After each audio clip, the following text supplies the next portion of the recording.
안녕하세요. 사비연필의 제이크입니다. 오늘은 유난히 날씨가 춥게 느껴졌어요.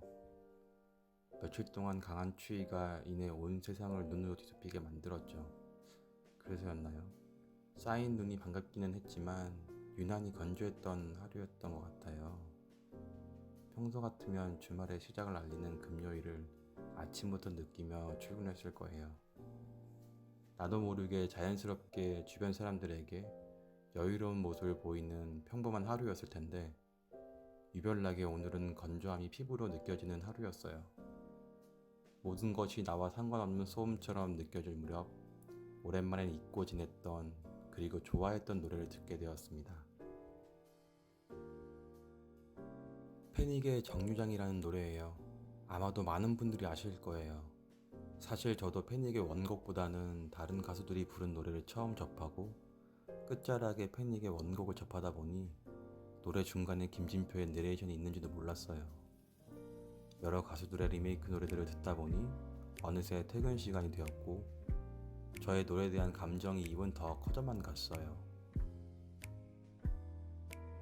거의 외우다시피 했던 대목은 난 왜 이리 바본지 아직 모르는지 모진 세상이라는 걸 아직 모르는지 터지는 울음 입술 물어삼키며 내려야지 일어설 때였어요.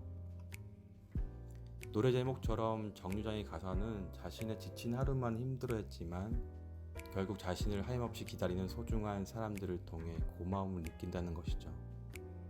이런 가사 내용에 공감하는 많은 분들이 이 노래를 좋아하는 것 같아요.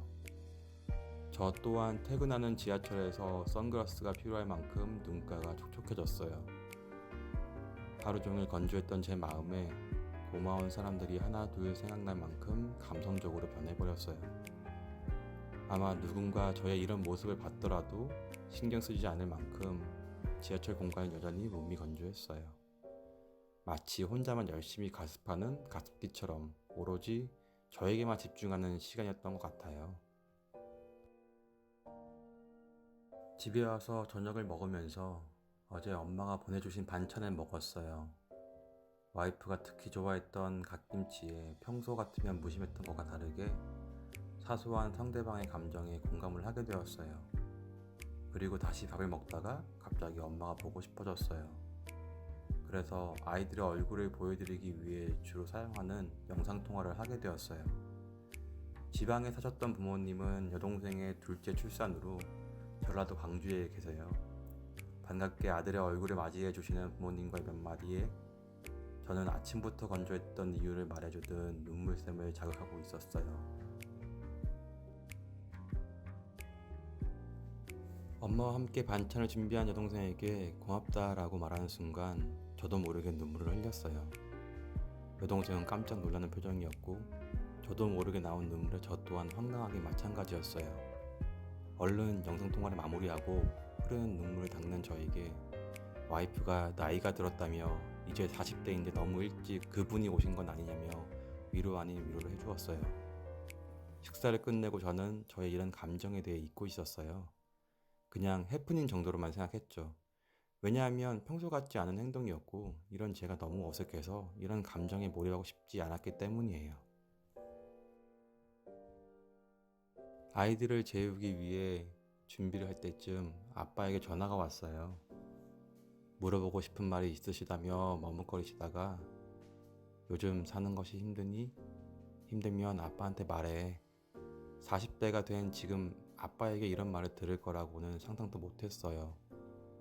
결혼을 하고 가정을 꾸리고 40대의 어른이 되었다고 그동안 생각했는데 부모님이 보시기에는 여전히 저는 거친 세상에서 지켜주고 싶은 존재였나 봐요.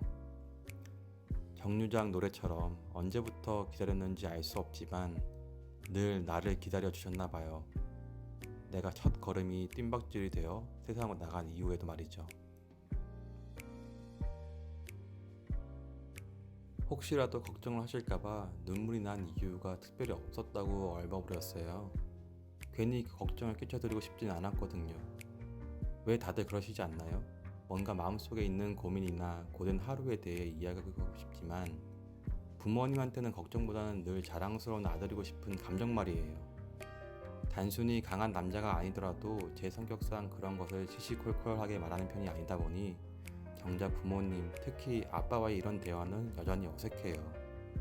그럼에도 아빠에게 감사함을 느꼈어요.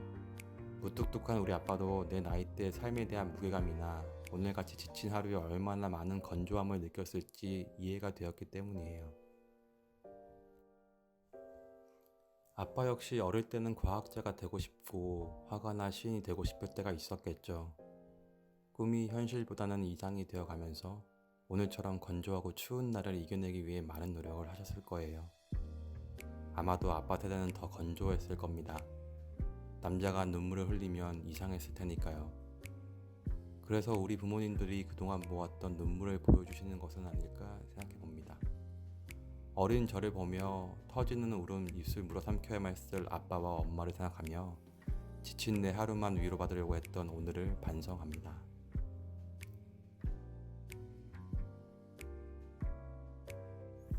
여러분들의 오늘 하루 어떠셨나요? 지친 하루에 부모님과 연락하는 것도 잊으신 건 아니겠죠? 새해가 시작한 지 벌써 10일이 지났어요. 생애 끝자락에서 후회하지 말고 한 발짝 부모님께 그리고 소중한 사람들에게 다가가 보는 건 어떨까요?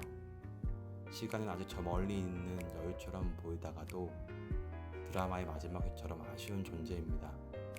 그러니 용기를 내어 오늘 하루 있었던 일을 이야기해보세요. 여전히 힘들다면 자신의 기록을 위해 일기를 쓰거나 블로그를 시작하는 것도 좋은 방법일 것 같네요. 뭔가를 기록하면 나중에 자신의 많은 힘이 될 거예요. 오늘도 제 영상을 시청해주셔서 감사합니다.